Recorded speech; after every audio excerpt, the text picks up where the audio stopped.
Welcome, everybody. This is Starting Out Bright, and thank you so much for being here. I'm Noreen Savage, and before we get started, just to let you know a little bit about myself, because I don't want you to think I'm anybody official with Bright Line Eating. I just want to tell you very quickly, I found Bright Line Eating in 2019 by having watched a friend post on Facebook. She said she lost 57 pounds with the program, and if anybody was interested, to just give her a holler. So I scrambled over to Messenger as fast as my hot fingers could get me there, and she proceeded to tell me that there is a book written by Dr. Susan Pierce Thompson, and in the book she describes 4 bright lines that you don't cross: no sugar, no flour, 3 meals a day, weighed in measured portions. And if you're new tonight, this might sound so horrible, and it sounded horrible to me. I thought there's absolutely no way I could do that. But I really liked my friend. We got together, and she gave me this information. He says, Noreen, do 2 things: get the book and get into the community. At that time, I got into We Bright with Lines, which is a private group. Since then, there are many, including Starting Out Bright, which is associated with these Zoom chats. There's the Bright Line Official, many groups. So I just get in there, I get the book, I haven't read it yet, and I just sit. And I took stock of myself, where I was. I was 270 pounds, 5'2", a lot of weight, a lot of pain. My knee was in excruciating pain, swollen feet. I could barely walk anymore. It was just really difficult. Snoring, sleep apnea, the works. And I was scared. I really felt I was at a tipping point with diabetes, and I decided to take a chance. And the thing that really got me there was being in the community and watching all these amazing people share their struggle and share their success. The then and now photos, those things that were so inspiring. I promised myself that if I lasted 1 year, I would do what my friend Lori did. I'd post on my private Facebook page, and I would help anybody I could. Well, the year came up, and I'm getting ready to post, and I'm a Christian. And I felt God say, Noreen, you can do more than that. You could connect people. It was the time of Zoom. And if I could just get these people who were so inspiring to connect them with those who were looking for hope and help and a little bit of information, it'd be a beautiful thing. And I've been so amazed because I get choked up. I'm sorry, I just get choked up because I'm amazed that I will reach out to someone like Father Stephane, who doesn't know me, and he will come out and tell a story. So thank you for taking one for the team, Father Stephane, and welcome to you, Father Stephane Pouliot from Canada. We are so happy to have you here. I told a little bit about my story, but as we got a chance to talk the other day for a minute, if you could be so kind as to bring us up to speed, where were you mentally, physically, whatever, before getting into Bright Line Eating? Because it's not something that's common for everybody. I know we talked, you had some weight roller coaster going on, but where were you, Father? And welcome. Thank you so much, Noreen. So it's an honor to be able to be here. I think that, where was I? Well, in the 6 months preceding, or like, let's say the 9 months preceding my joining Bright Line Eating, I was in a place where my health was definitely going downhill fast, really, really fast. And so I remember January 2019 being sort of like a bad place, so like I was feeling depressed. I don't think I had all the clinical signs of depression, but I was feeling depressed.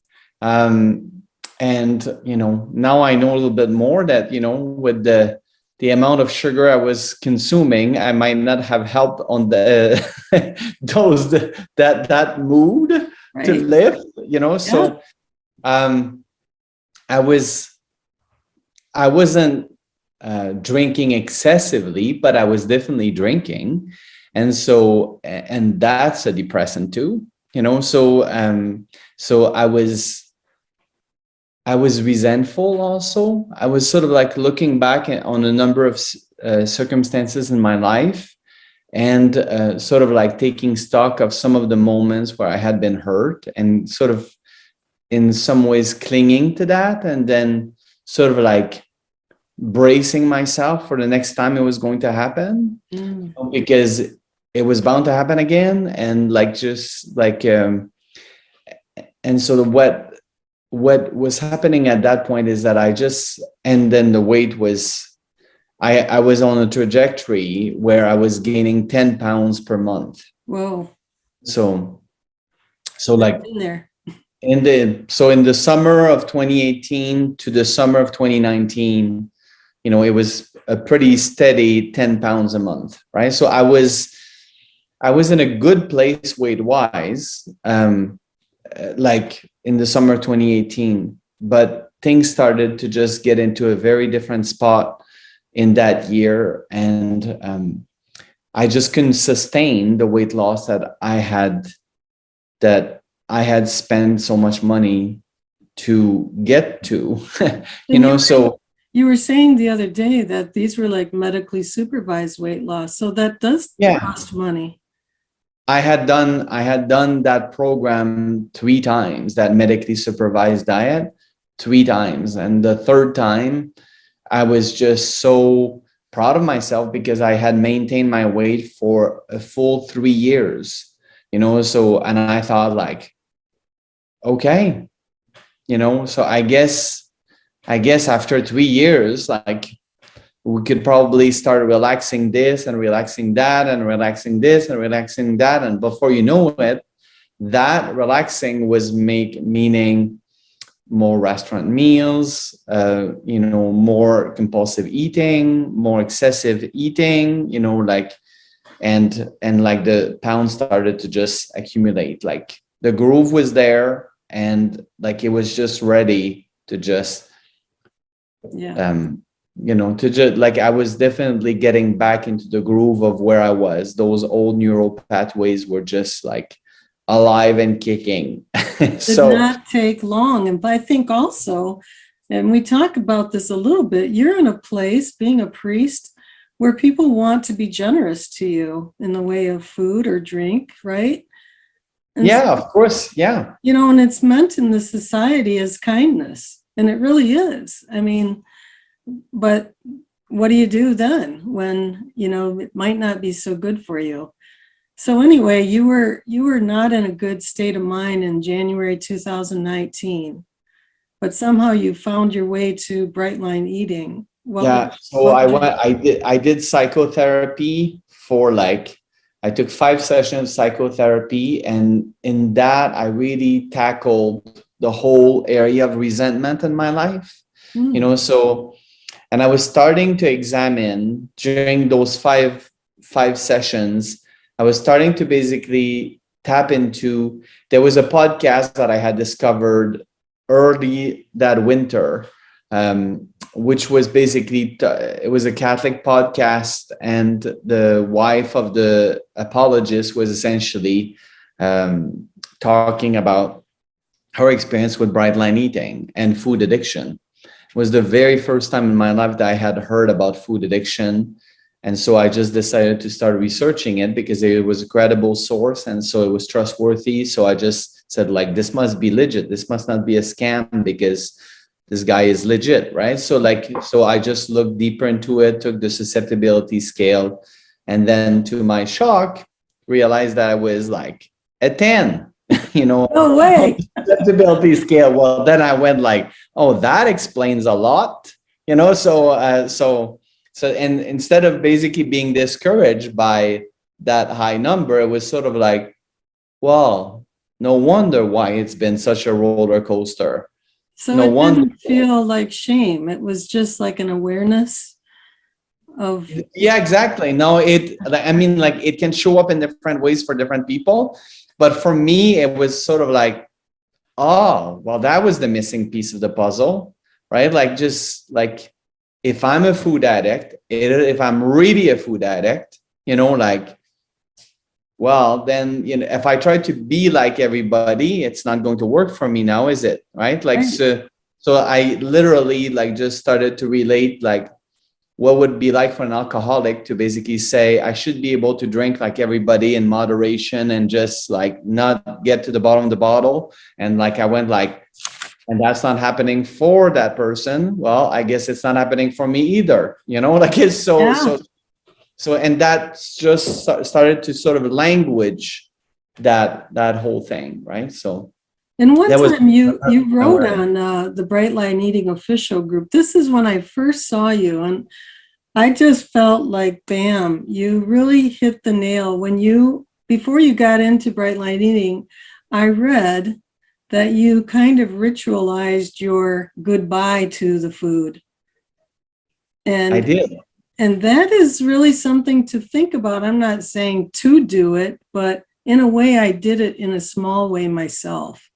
I didn't go on a vacation. So if you could just speak to that just a little bit, because I thought that was very interesting that you consciously were saying goodbye. Again, I'm not saying to people go and do this, but I know that I had a guest, Jen DiDonato, who there was a book written. I can't remember the name of the book, but it basically said to say goodbye in some way. Doesn't mean to go and eat everything, just to like turn off that switch to those things some way. But go ahead. And if you could speak to that just a little bit.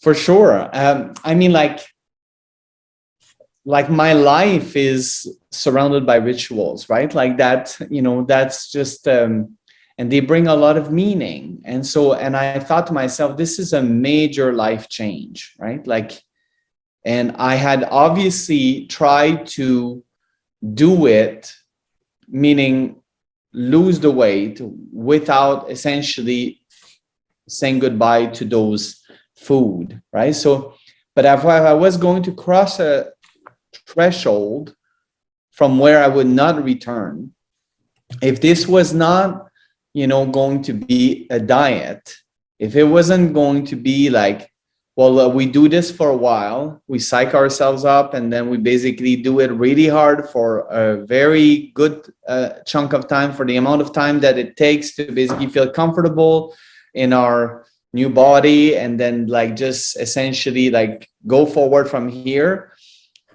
Well, then if it was going to be like, I thought to myself, well, what do alcoholics do? That they go to meetings, right? They end like, so the concept of recovery became really key for me. Well, if I'm going to go into recovery, like that means that I can't just simply be playing with fire and not expecting to burn myself, right? So I thought, if I'm not going to eat that food anymore, well, it sounds to me as if, I should say a proper goodbye, because otherwise I might just simply think, like that I jump into this thing too fast, and I wasn't ready yet.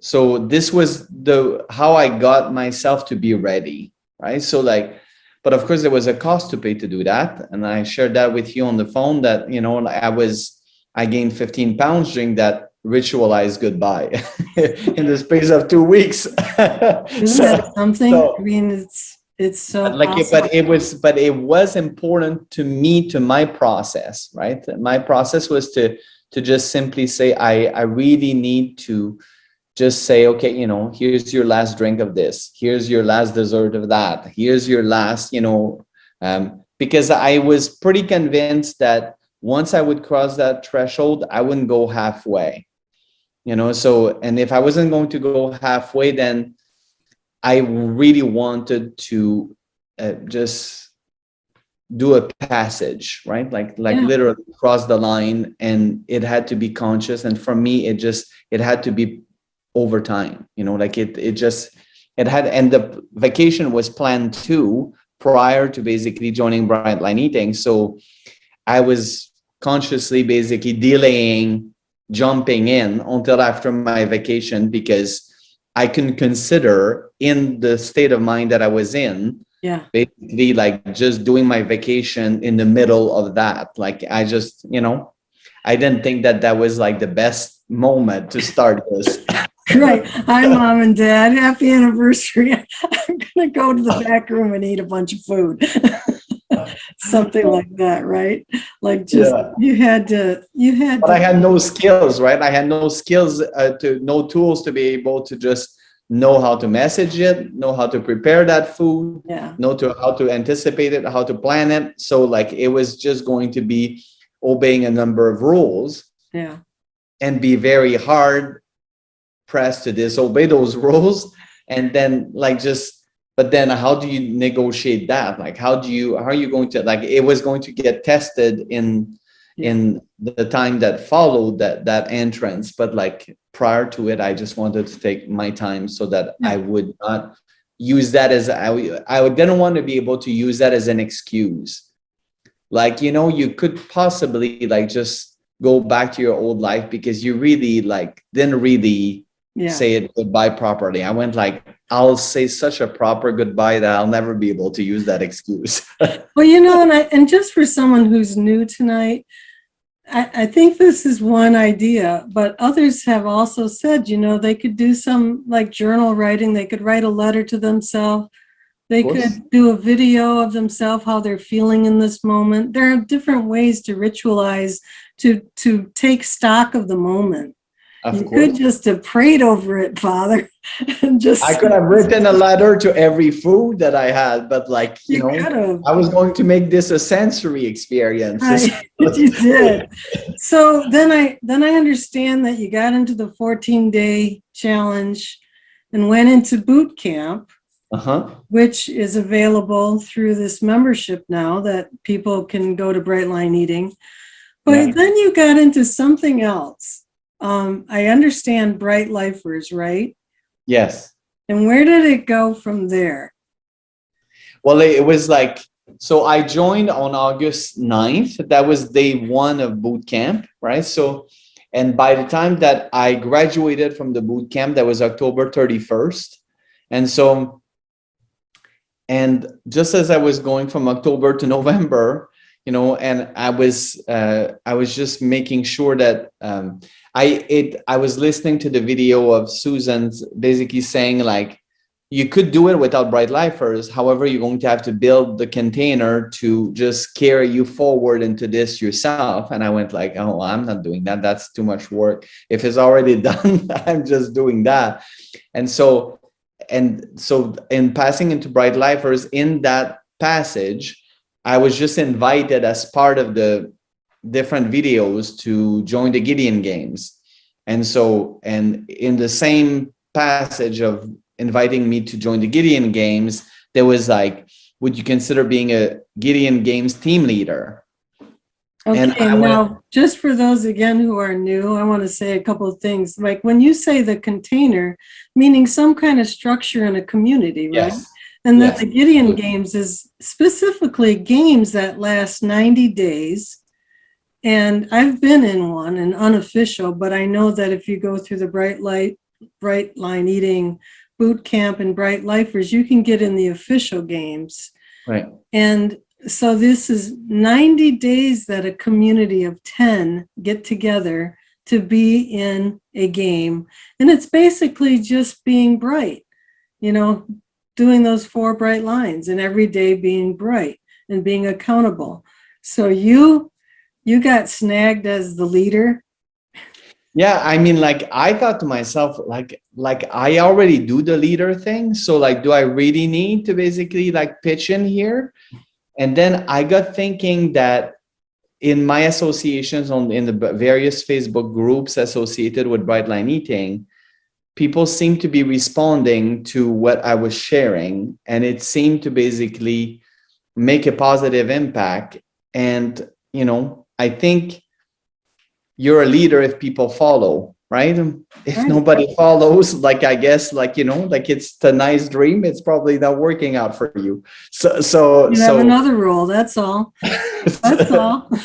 So I just thought, I'm already exercising some leadership, so maybe I should just face it, like, this is going to be part of how I'm going to walk in that world, to sort of like to be of service as well. And that's probably an important component of my recovery, to basically be of service. And so, but I didn't think that it was going to start so quickly, because the games were supposed to have started on November 1st, and I knew nothing about it. So I just thought, since I'm signing up at the last minute and I'm basically putting my name up, they're going to take my name for 3 months from now.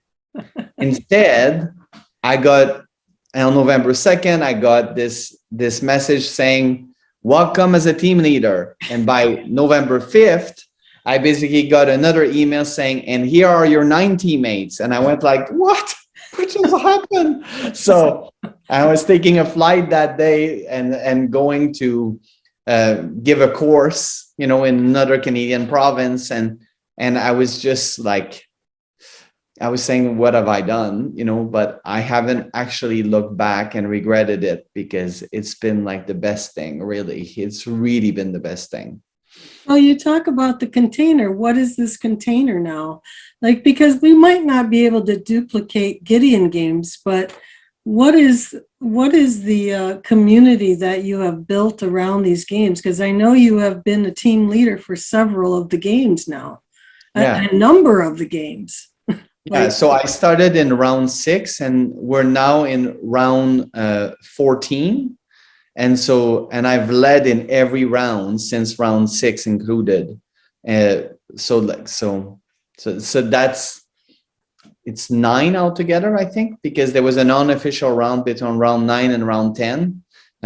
So every 3 months I've been into this, and like initially when I looked at the Gideon games, I thought of it as a competition.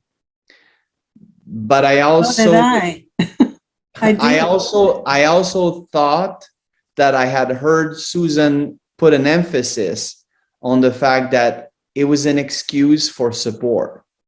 It was like the chief purpose of the games are not to win, but to actually build a small group of people that will support you, that you will give support to, and that you will receive support from. And that you're basically bonding with these people for 3 months. And as much as the first round, I was sort of like fumbling my way through it, by the time that we got to the next round, I knew I could recruit my own team. And so the bonds that had already been made by those that had been on my team, plus basically understanding that maybe we could just build a culture. Maybe we could build a culture of support. Maybe we could build like a support system of people that would actually know each other, and that would feel like a family of choice, that, where you would actually have literally brothers and sisters all into the same boat, all going through the same struggle, and basically having each other's back and giving each other support. And it felt to me as if I could build something with the help of others, obviously, with the help of my teammates, that would be continuous, so that it wasn't a question of saying like, we do this for 3 months, we're in, we're out, move on to the next thing. But if it was basically that we got a reset every 3 months in order to be able to include new members, we got a reset every 3 months to evaluate how we're going to basically move this into potentially an improved direction, how we're going to sort of like learn from what has happened in the past 3 months, or in the past 6, or the past year. And so it really became that those people became very near and dear to me. Like and with that, it felt like that I was seen and known and loved, like on a very personal level. Like it's easy to disappear in the Facebook groups that are like 1,000, 2,000, 3,000 strong, right? Like, it's easy to not check in for a while, and you're not nobody's necessarily going, like you might even get off Facebook altogether, and then like you don't even know that there's people who are asking about you, like but if I could build something that was existing on different platforms, and so like that, there would be a way to, whether it was a phone call, whether it was a text message, or it was Messenger, it was Marco Polo, or like, or it was the Zoom call. If we could build a variety of things, not everybody would do the same things at the same time. Not everybody would be equally engaged in everything. But if there was a variety, then it'd be possible to sort of like feel that I'm in this and I can stay in this. And even if like I just decide to take a step back and not get engaged in that particular, in the next round, I could stay as an alumni of that family of choice. I could remain connected on a weekly basis through the Zoom calls, even without being engaged in games. I could remain in the private Facebook page and get daily inspirations, like, and I would be known and I would be seen, and I could hop back in if there was a vacant spot in subsequent, rounds. And so it was one of those things that I just wanted to provide something that was more permanent and less, temporary, I guess. That's really beautiful. I love that you've incorporated not just about a competition, but it's really a peer-to-peer kind of family, really, as you're saying, family of choice. I really love that. And then do you feel like you have to be on every Zoom call and every Marco Polo and all of that as being the leader, or do you take turns? I like it's been a progression, right? So like when you build something, you have to give the time that it needs to basically like be shaped by what the vision is that you have, right? So so I've definitely taken the lion's share of the work initially, but as things have grown and things have evolved, I've empowered other people on the teams to take one aspect of the support, one aspect of the structure, of the variety of what we have on offer. When it comes to the Zoom calls, I became aware that like a big word for me is intentionality. So, and I felt that the Zoom calls had to be intentional, meaning that there had to be a host. There had to be someone who was like, it wasn't just, like it can be that and it can work for other people, but that's not the vision that I had. The vision that I had was that it would be like inviting people into my living room and being the host of those people. And so like, so that the conversation could be facilitated, so that, there would be a sense that, there is a purpose to this. Like we just don't do anything and everything. We're here for a very specific purpose. And so there's a beginning, there's an end, but I also wanted the possibility of people dropping in and, like that didn't have to say, I need to have 60 minutes in order to drop it into the Zoom call. I don't have to be on time.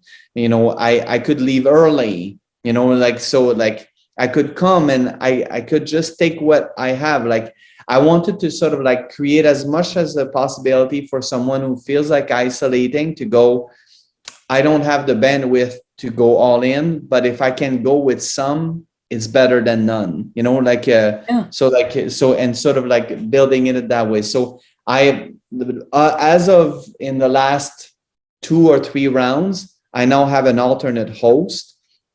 So we work together so that, because we now do 2 Zoom calls a week. So I will sometimes host both. Sometimes I will host one. She's going to host the other. And so, and we've learned to partner in this, kind of co-lead in this. So, but that's been an ongoing involvement. It's sort of like, of all the people you journey with, who has come to this place of their journey where they're willing to take that level of commitment, because it's a higher level of commitment. Mm-hmm. It's a higher level of engagement. So you can't necessarily say, I didn't want to guilt anybody into basically saying like, it's too much, so you got to help me. Like, you got, right. So, and plus I really felt that those were my meetings, right? When I was making the Zoom call, I didn't want to just simply say like, I'll be here whenever I feel like it, but I'm not always going to be here. I wanted this to be the exception, not the rule, that I wouldn't be there, so that I would not simply think that it was for somebody else, but I needed it too. Yeah. I Well, needed them. I needed the check-in. I needed the accountability. I needed to sort of come vulnerably before them, not just simply. So that was an evolution. At first, it was sort of like, you're the team leader, therefore everybody leans on you, but you're not leaning on anybody. And then it became, no, it's a mutual thing. You know, I can come here to lean on them, and they yeah. can lean on me. So like, it can be reciprocal, right? So, but and the people that are in it, they have to be oriented so that they know what they're getting into, right? So that's been another part of that, to just, we're not just simply registering somebody and then they go floating, not really knowing like what exactly they're into. So like, Right.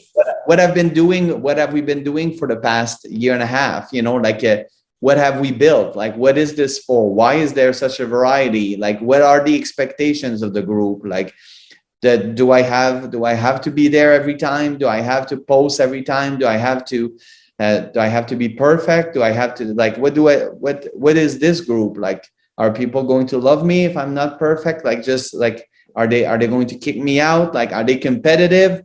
Am I just like torpedoing their dream of winning the Gideon games if I have a day that's not bright?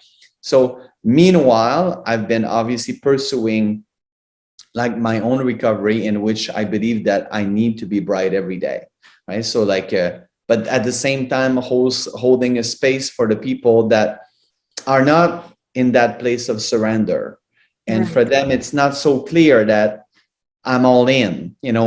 Sometimes it's like, I'm sometimes in, sometimes out. Sometimes I'm really doing it, but I'm doing it from like a clinging, controlling part. I'm not necessarily doing it from a peaceful place. Sometimes I'm doing it for other people, for other motives, to get some benefits or to get some approval. Or like, it's pretty complex why we do what we do, right? So Right. like, And I'm curious because you're in the public eye with your congregation at church.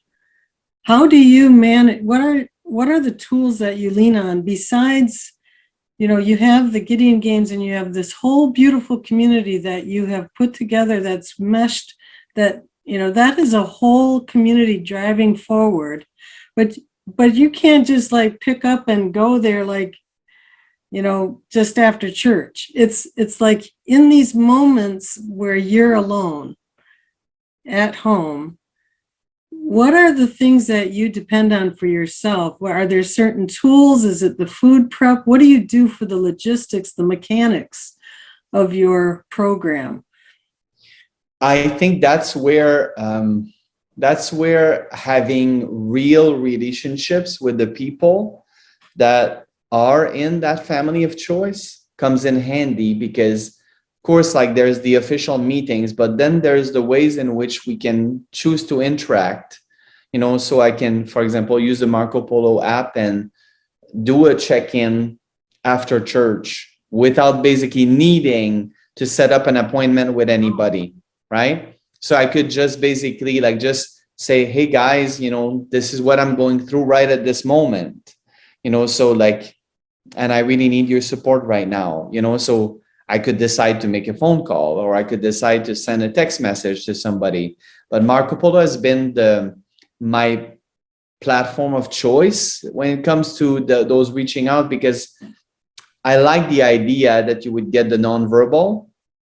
So that's and I've done different things in order to just create this place of accountability for myself. I've done different things at different times, but for my congregation and being in the public eye, one thing that was really crucial at the very beginning is that I had to be clear with my congregation, because if I have 3 of them, and of course, like, it's kind of in the culture of that, at least in the culture in my area, that we are being fed. That's how people show us that they are loving what we do for them. And like, so the gifts come in forms of desserts, in form of a bottle of wine, in form of this or that, you know. So like, and so like, so I had to basically say, and people would invite us in their home. Like, I mean, pre-COVID, that happened a lot, right? So then it's Right. starting to happen again. But like people were basically saying like, so I thought to myself, how am I going to negotiate all of that if I'm not public about it? If I just do it piecemeal, that literally every time I have to explain my whole thing, and I have to basically, and if I don't want to explain it, I'll have to say no to Mrs. Smith that basically baked me her best pie. And I'm going to have to basically just make her think that it's because her pie is not good enough or something, or because I don't want to take anything Yeah. from her, because, and she could internalize that on any given number of ways of saying, you took food the other day from somebody else, but like, or like, you must be taking food from other people. You're just not taking my food, you know, Yeah. so I just thought, in order to avoid all the misunderstanding, I'll put it in the newsletter.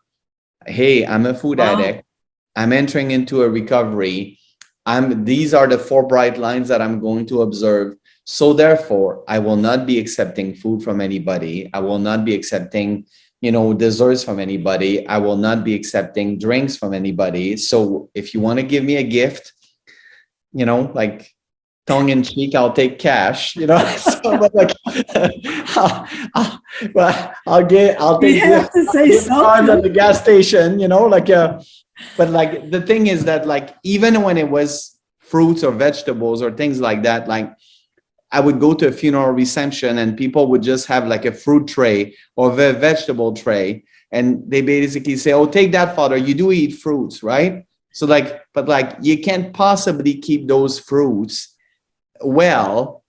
So, like, but So like, you're, so you're yeah. going to binge on fruits and binge on vegetables to basically be able to just not say no. So I thought, like, this is not working. Like, back in the day when I was in the food, like I would get like a whole container, Tupperware container, plastic container of egg salad sandwiches.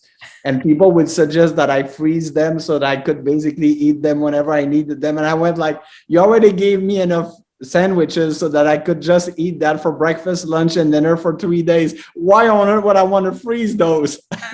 Because the next funeral, I'm going to get another batch, and like, just am I going to just do this all day long? Like, just Father, up until this very moment, it never even crossed my mind what someone would deal with if people were showing up at their door with food like often. I can't even imagine it. But especially if you were doing the roller coaster and medically observed, programs and all that, and just trying to keep, your health going, with, having a decent size, body, to deal with everything. I can't even imagine it. So yeah, you had to almost come out in public and say no more, just cash. the message had to be also clear. Like people would just say, what can you eat? Oh, Right. And I would say like, okay, let me just clarify this for you.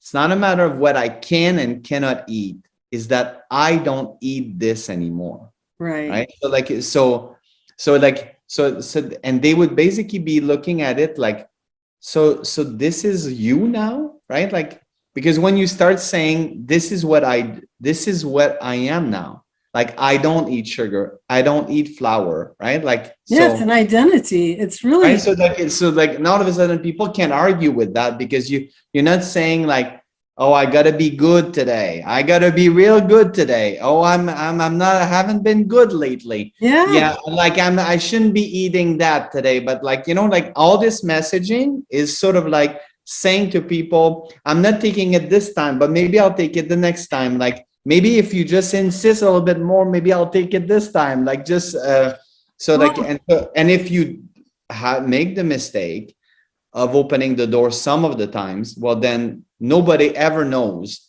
if that's actually the new thing. Like, so right. they'll keep testing.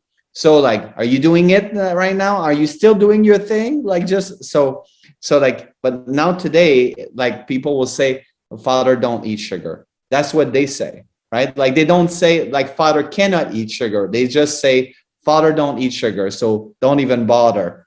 so, Wow. so, so So, it makes my life simple, right? it is So, amazing though. And also many times my own track record speaks louder than what, my words are now. Like, what did I do in the past?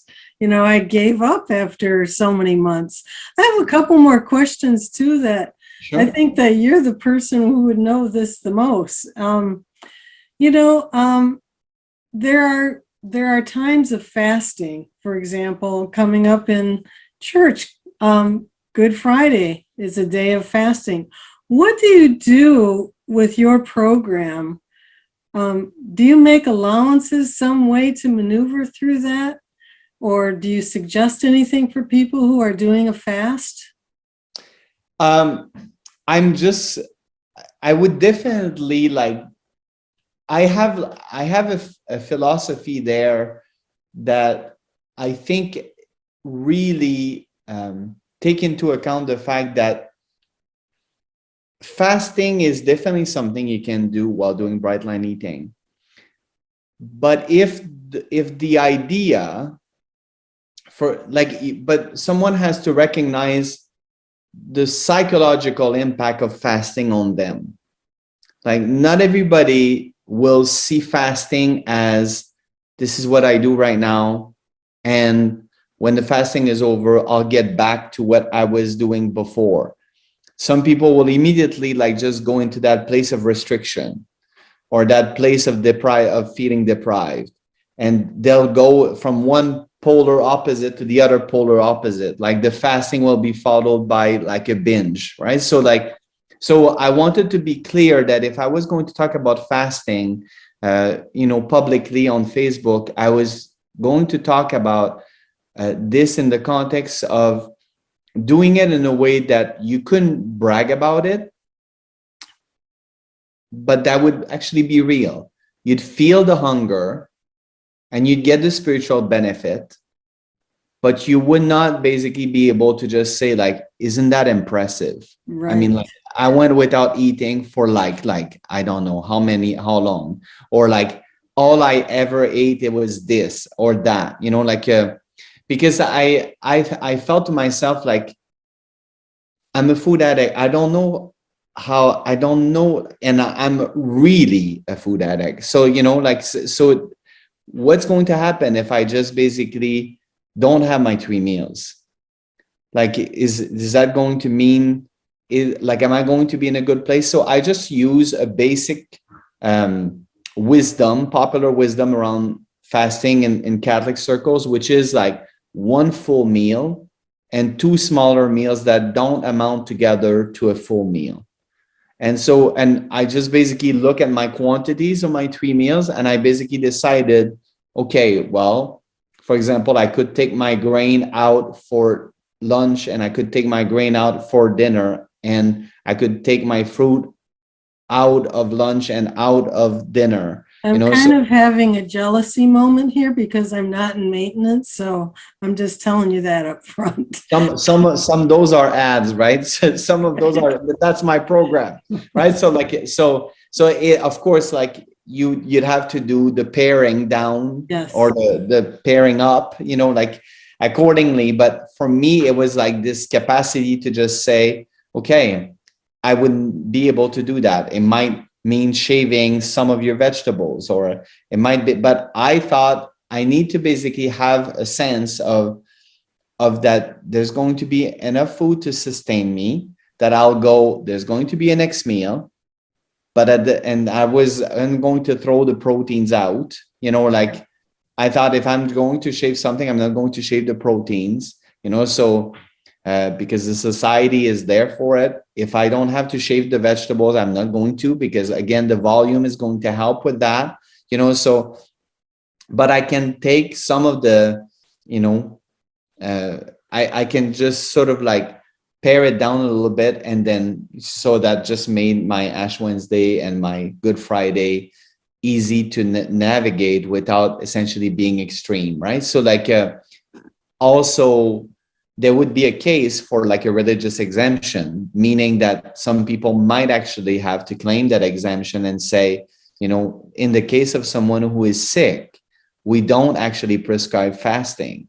Right. So if you have a really bad case of food addiction and it's associated with binging and purging, you know, like it would qualify as the kind of sickness that you don't want to mess up with if you're frail in your recovery. So like, sounds like you're already on the straight and narrow in just staying bright. So, you know, you could use your fasting in a different way, you know, by just keep staying on track, you know, like Well, it's its own limitations in a way, you know. yeah, So you're being contemplative, but you're thinking it out and being sensible, like, you know, because the recovery is so important. I would imagine that, you know, I'll just ask you this too. Like, do you feel in some way that going through this process yourself has, I don't know if this is the right question, made you in a way a better priest in some ways, as far as to 100%. have they? Okay, I Yeah, didn't know that. 100%, like just 100%, because like within 2 weeks of essentially starting bright line eating, I actually experienced some mental space by just not having food thoughts obsessing my like obsessing about food thoughts all day long, right? Like literally planning the next meal, craving the next food, like just thinking about what I was going to eat, how I was going to prepare it, where I was going to get it, how soon was I going to get it, how much could I pile it on, you know, like it's just so like and just having that mental space of going like, we've eaten at breakfast, we're not thinking about it until lunch, and then we're eating lunch and then we're not thinking about it until dinner. I went like, this is like a revolution, like all this mental space. I've got a lot that I can do now, like just well, I'm not thinking about this, like just what else can I think about, you know, like Well, it's do you just know what? This is actually just kind of reiterating what I've been saying too. Is like, it's like once you get that out, you're able to open yourself up in more service, I think. I yeah. don't know what it is, but there's something there that it's like when you have given that up, which you think that you can't, because it's such a heavy weight, right? It's such a heavy burden that you're thinking about. And even if you're dieting all the time, you're thinking about your Yeah. diet all the time. Yeah. Yeah. I mean, like, I think that, like, I think it's a proven fact that creativity is not to constantly do something different. The mother of creativity is like the fact that you've got restrictions, you know, you've got limitations. You can't have creativity when you've got too many choices. When you've got a buffet table, there's no creativity in this. The creativity means that there's less, you know, I like, know, it's like putting the puzzle together. And I yeah, you think want, that's why this whole big community is just outstanding. And I always say we're first generation of this. When you look at the people coming up with creative ways to cook and bake and things like that, but they have specific limitations of what to use. It's a puzzle to put together. And so to me, it has made for more creativity. And our time is getting tight here, but I don't want to pass up the chance of your creativity that you were talking about your salad the other night. So I know well, you're I'll definitely give you my salad, my best okay. salad. Well, Like, let's hear it. well, like, so I will use like, maybe it would make sense if I actually showed like what I'm actually using versus Do you just have it? talking about it. Do you have it or no? Yeah, Anyway, I have it right in front of me, so oh, I'll just take you on the road with me. okay. So, so, so what I'll typically do is that I'll get some coleslaw, right? And I'll get some cherry tomatoes, and then I'll get some cucumbers, and then I'll get because I'm in on maintenance and I can have fruit at dinner. I'll get some blueberries in it, and then I'm I'm going to um, I'm going to use some oregano, some parsley, and some basil, and salt and pepper, and then the what really, and then because I can have a fat at dinner, which is again another maintenance thing. So I'll have my Kalamata olives that are in water and like sort of like a balsamic red wines type of thing. So, and then I'll have my white balsamic vinegar. And What's so the like name of that one? What is the brand name?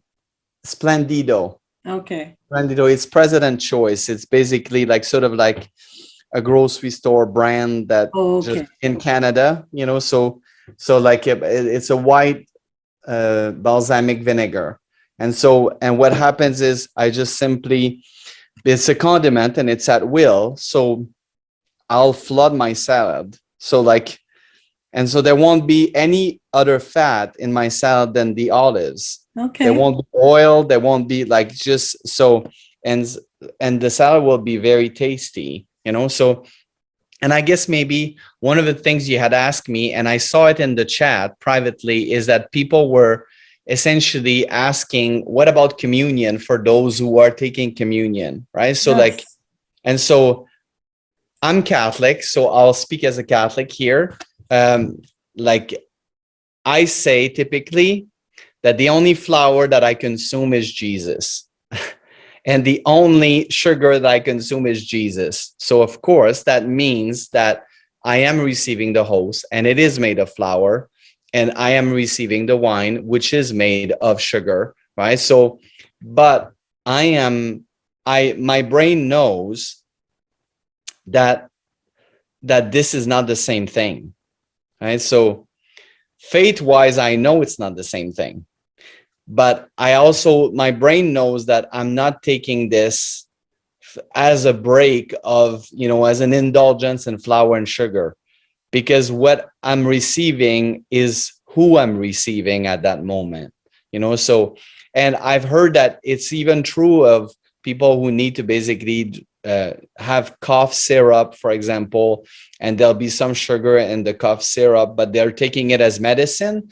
So like, and the brain is not triggered by it, and it doesn't launch into a binge.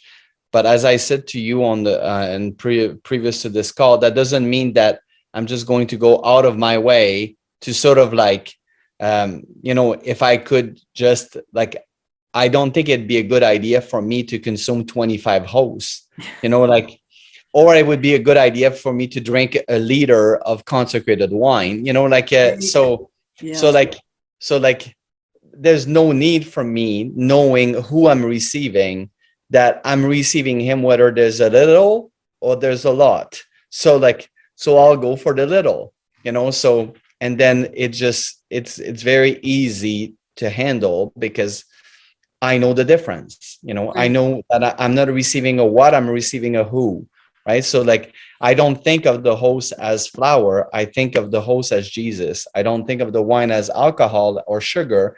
I think of the wine as Jesus, right? Now, I've heard my Jewish brothers and sisters that in the context of some of their rituals, you know, if it's a necessary part of the ritual, they will potentially, in the context of the ritual, have something of flour. But again, it wouldn't be, I think it's the matzah bread or something like that they would have on Shabbat, but they wouldn't basically have like a big chunk of it, right? They'd Right. have like sort of almost a symbolic amount, like a, More so almost. right? And at that point, if they're taking it in that context, it would be in a very different place, right? Like just so whether or not the person or the congregation or the church of the belief is that it is a who versus a what, if it's taken for a religious reason in a very small amount, like in a way like medicine for the soul, like the brain knows the difference, right? So there's no need to basically be afraid there. And it's definitely not a break in that context. And Susan is on record as having said that, I agree with that on my own personal life of communion. I've never even, it's not even registered that, flour. That's not what I think of it for communion. So that's very interesting. There is a question here that somebody asked in the chat. Is gluttony a sin?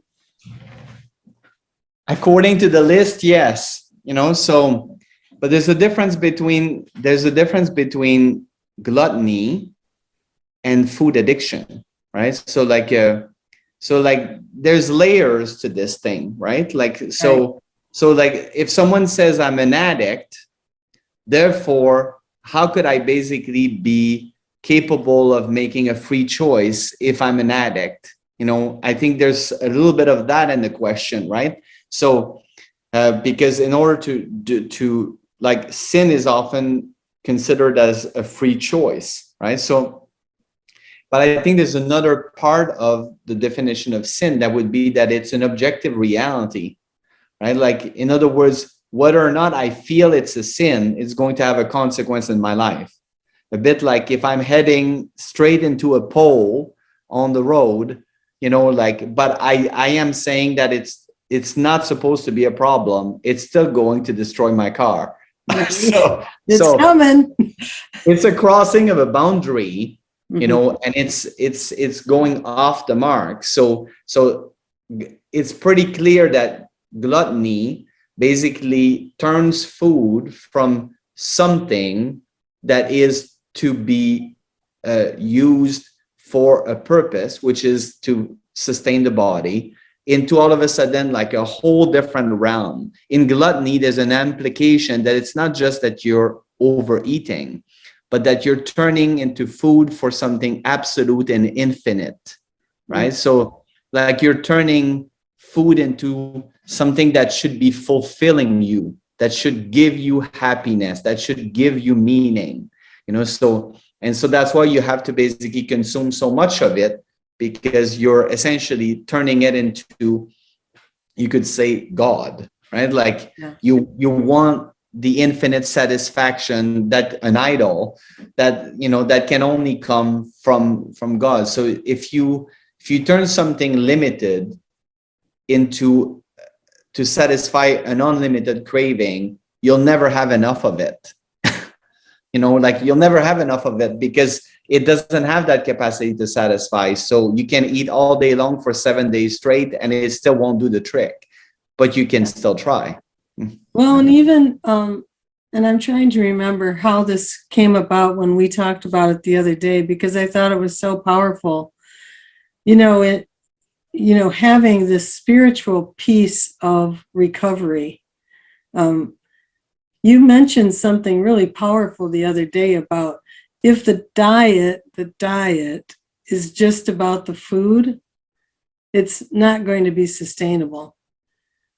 No, it isn't. And so I think that if the recovery, like there's a concept where we say we're not just free from something, we are free for something, or rather free for someone, right? So if we gain freedom from the addiction, it's not just to be free from the addiction, it's so that we can actually find meaning in the right place. It's so that we can basically find satisfaction in the right place.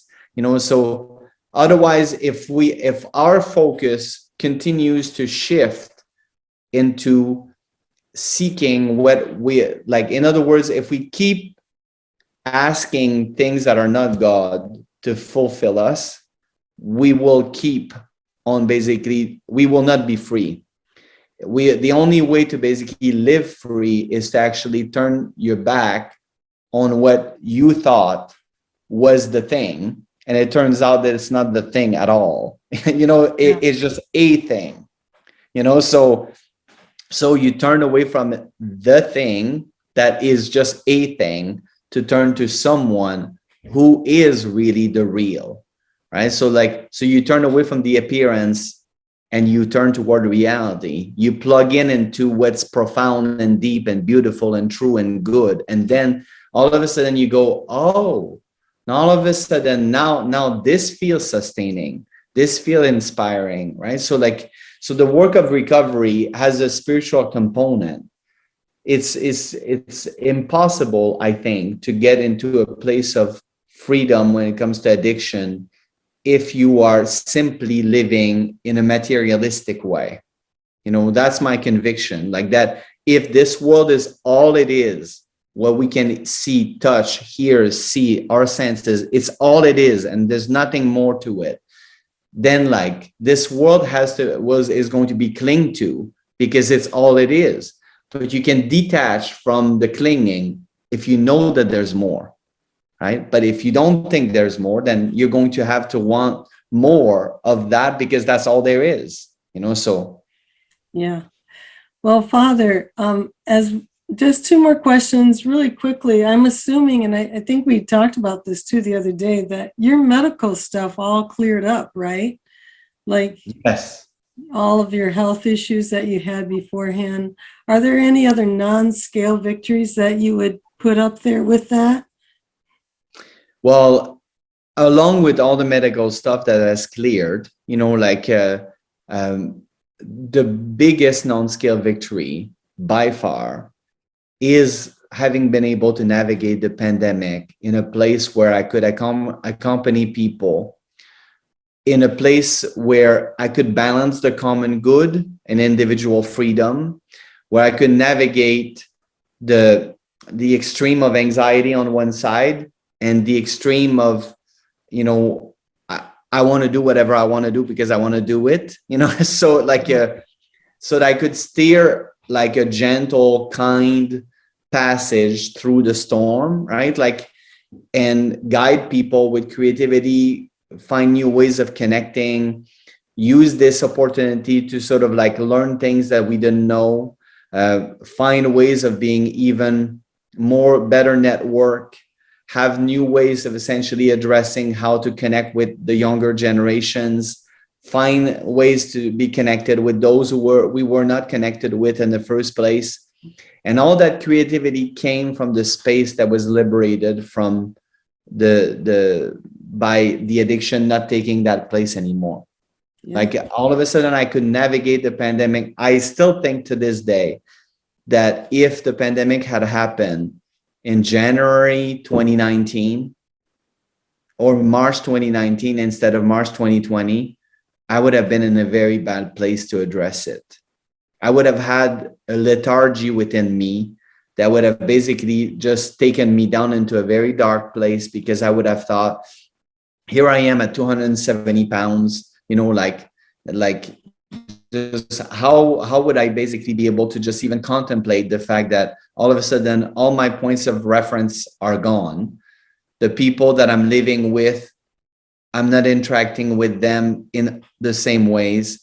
Now I've got to rebuild something that's not there.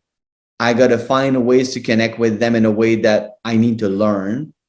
And where am I going to find that space and that motivation to learn new things if I'm barely surviving from 1 hour to the next into the next craving, right? So like, yeah. Or I could have died. Yes, I could have died as a result of it. That's for sure. And so, and I was very conscious that my health was a big protection, because as we know, COVID was much more damaging if you had comorbidity, you know. So sure. Yeah. So my last question for you, Father, with all that you've learned and all that you've experienced now, there's somebody out here who may be in this group tonight or who will listen to it later, and thanks for letting me record this. What would you say to them about taking a step and trying bright line eating?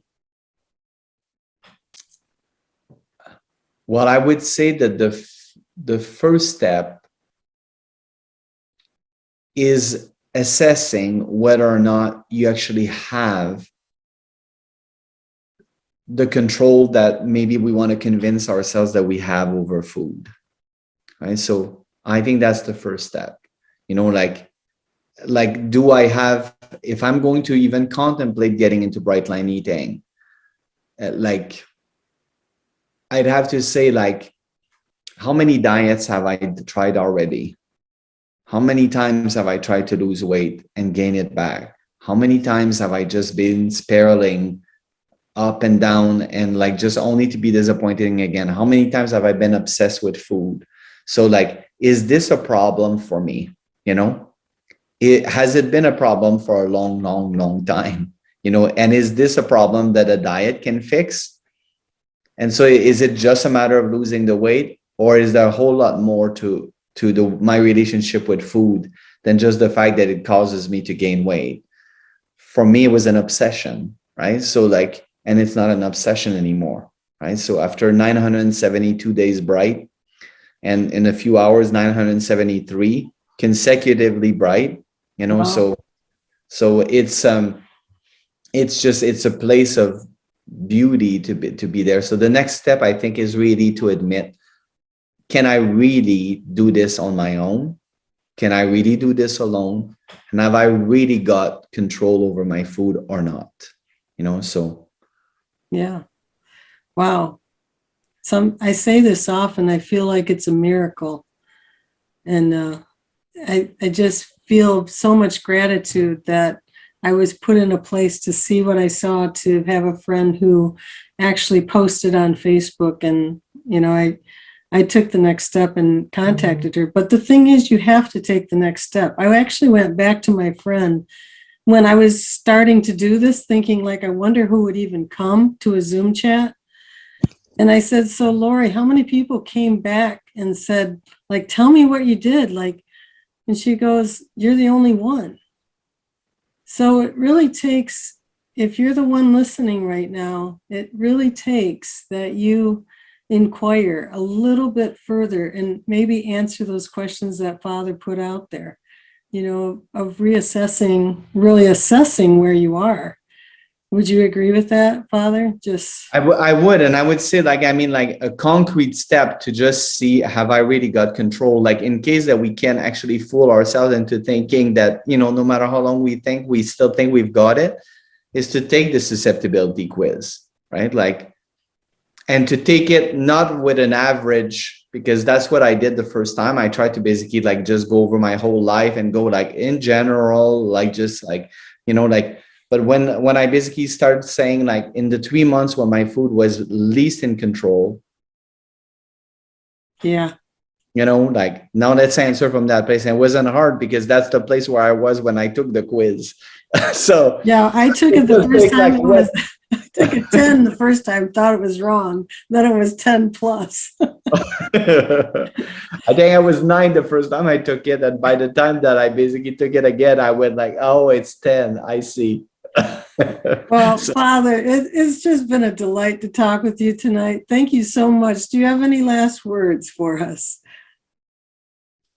well, it's an honor to be able to just share my story, because I feel that it's other people, if it's someone else's story that was basically the door that opened it for me. So like, so sharing so I would hope that others would share their own story, you know. So as if you were to reach out to them, you know, that haven't shared it yet, because I think there's a power in sharing your story. And I think there's an insight in that we gain from sharing our story. I don't think we understand each other as well before we actually share with others what we've been through. Yeah, so true. Well, thank you again. And I'm going to close as I do each week. Good night. Stay bright. Don't let the bed bugs bite. Good night, everybody. Thank you so much.